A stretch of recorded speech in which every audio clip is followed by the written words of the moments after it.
Baie welkom by die voorlesing van die Afrikaanse Sabbatskoolles vir blindes en swaarsiendes. Hierdie lesse word voorsien deur die Wêreldkonferensie van die Sewende Dag Adventiste Kerk. Die voorlesing van die les word aan u gebring deur SSL in samewerking met Adventiste Wêreldradio Afrikaans en word voorgeles deur Marlena Nel.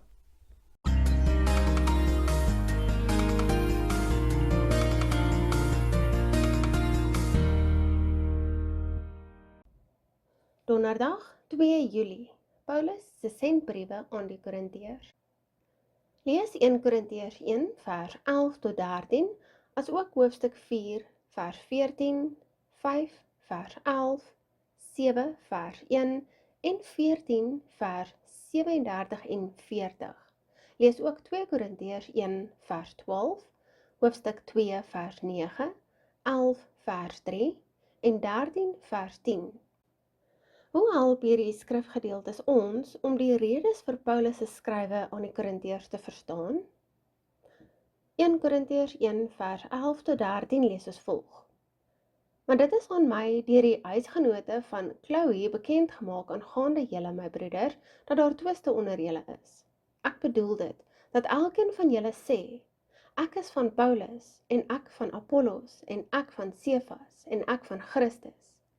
Is Christus verdeel? Is Paulus miskien vir julle gekruisig? Of is julle in die naam van Paulus gedoop? 1 Korintiërs 4 vers 14 lees as volg. Ek skryf hierdie dinge nie om julle te beskaam nie, maar ek vermaan julle as my geliefde kinders.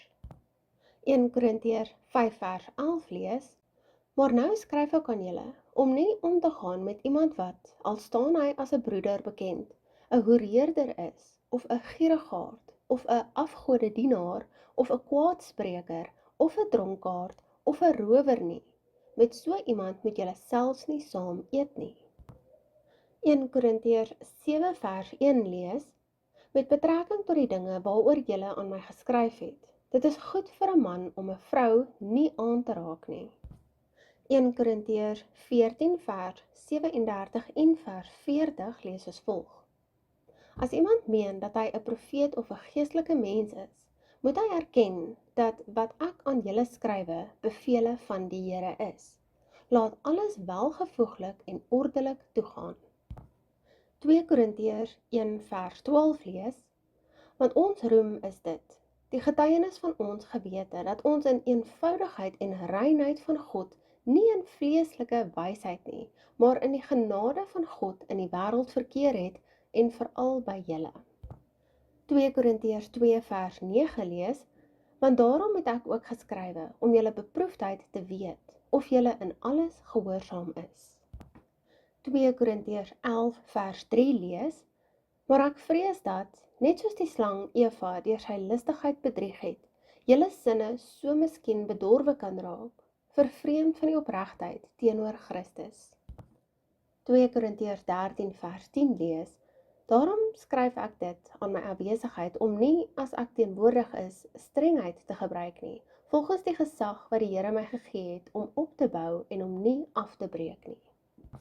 Die vraag lees weer, hoe help hierdie skrifgedeeltes ons om die redes vir Paulus se skrywe aan die Korintiërs te verstaan? Paulus was in Efese toe hy 1 Korintiërs geskryf het, soos gelees in 1 Korintiërs 16 vers 5 tot 9. Chloe se mense is soontoe met die slegte nuus dat dit nie goed gaan in Korinte nie, soos gelees in 1 Korintiërs 1 vers 11. In 1 Korintiërs se eerste 6 hoofstukke spreek Paulus die probleme aan wat Chloe hulle onder sy aandag gebring het, onder meer partydigheid, seksuele losbandigheid, hofsaake en prostitusie. Die apostel het boonop 'n brief ontvang waarin bepaalde vrae aan hom gestel word, 1 Korintiërs 7 vers 11. Sy respons daarop begin in hoofstuk 7 en die dele daarna. Hierdie vrae handel oor die huwelik, egskeiding, seksuele onthouing, kos wat afgode geoffer is, gedrag tydens die erediens, die gebruik van geestelike gawes, asook wanopvattinge oor die opstanding. Die kerk in Korinte was onervare met 'n magdom probleme. Dalk het jou gemeente ook heelwat probleme. Tog het dit waarskynlik veel erger in die gemeentes in Korinte gegaan. Paulus se eerste sendbrief aan die Korintiërs is ook besonder relevant in ons tyd. Per slot van rekening staan ons eie gemeentes, maar nie tot 'n mate vandag steeds dieselfde kwessies in die gesig nie. Uit hierdie sendbrief het ons baie te leer. Dit is soos beskryf in Ellen G. White, The Acts of Apostles, bladsy 301, een van die betekenisrykste, leersaamste en kragtigste sendbriewe wat hy geskryf het. Paulus het moontlik 3 of 4 sendbriewe aan die Korintiërs geskryf. 2 Korintiërs 10 vers 9 lees, anders sou dit die skyn hê asof ek julle deur die briewe wil bang maak. Voor 1 Korintiërs het hy 'n ander brief aan hulle geskryf. 1 Korintiërs 5 vers 9 lees, ek het julle in my brief geskrywe om nie met hoereerders om te gaan nie. Maar die het nie behoue gebly nie. Daarbenewens het hy voor 2 Korintiërs 'n verdere sendbrief geskryf, waarna hoogleraars as die skerp woorde sendbrief of streng sendbrief, oftewel severe letter in Engels, verwys. 2 Korintiërs 2 vers 3, 4 en 9 lees as volg. En ek het juist dit aan julle geskrywe, dat ek nie by my koms droefheid mag hê deur hulle oor wie ek my moes verbly nie, omdat ek die vertroue in julle almal het, dat my blydskap die van julle almal is. Want uit groot verdrukking en benoudheid van hart het ek aan julle geskrywe, onder baie trane. Nie dat julle bedroef mag word nie, maar dat julle mag weet van die liefde wat ek oorvloedig vir julle het. Want daarom het ek ook geskrywe om julle beproefdheid te weet, of julle in alles gehoorsaam is. 2 Korintiërs 7 vers 8 lees, want al het ek julle ook deur die brief bedroef gemaak, is ek nie jammer nie, al was ek ook jammer, want ek sien dat daardie brief, al was dit vir 'n kort tydjie, julle bedroef gemaak het.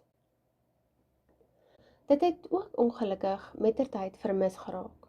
Party meen dat hy na 1 Korintiërs verwys het, of dat daardie brief deels in die vorm van 2 Korintiërs behoue gebly het.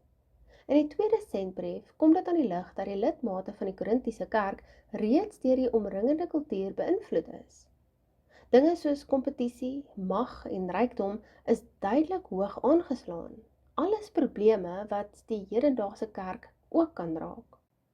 Daarteenoor het Paulus probeer om 'n Christensentriese kultuur, 'n wêreldbeskouing vanuit die evangeliese perspektief te vestig. Dit is uiters belangrik dat ons ook ons eie wêreld vanuit daardie perspektief beskou. Lees weer 2 Korintiërs 2 vers 4. Hoe weet ons hieruit dat Paulus baie vir hulle omgegee het? In teenstelling hiermee kan ons afvra, hoe gevoelloos is ons dalk teenoor ander? Ons lees en sluit af met 2 Korintiërs 2 vers 4. Want uit groot verdrukking en benoudheid van hart het ek aan julle geskrywe onder baie trane, nie dat julle bedroef mag word nie, maar dat julle mag weet van die liefde wat ek oorvloedig vir julle het.